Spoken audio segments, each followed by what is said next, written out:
later it occurred to me that I never found out how that family survived the war and the infernal atrocities. They were Jews.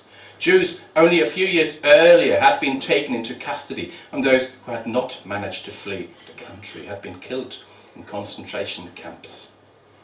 The German Nazis killed millions of Germans, disabled people, Roma, socialists, most of all Germans, because they were Jews.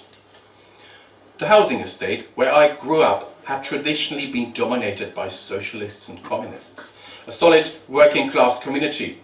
The Nazis took longer to establish themselves in this part of town, but when they did, it was with a vengeance. There was so much for them to do that my Polish grandmother was less of a target. Mr. Neumann, he was. Not he himself, and not initially. But he presented a problem to the authorities. He was German, and his wife was German. He was a Catholic, his wife was a Jew.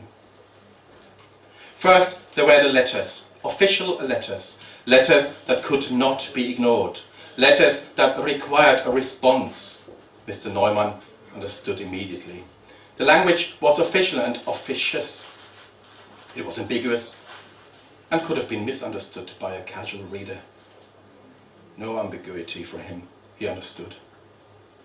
The letters he sent back were equally ambiguous, polite, subservient in tone, without conceding to their demands. Then he was invited to appear in an office to talk about certain issues arising from a mixed marriage.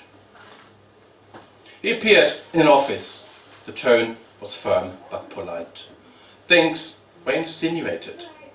He was not ordered, merely requested to think about the implications of being married to a person who was not Aryan. He was asked to consider what that would do to the morale within the community, the country as a whole, and the problems that may arise if they had any children.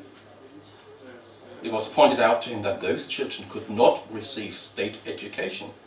They would have to be sterilized to prevent further impurity to the livestock of the nation.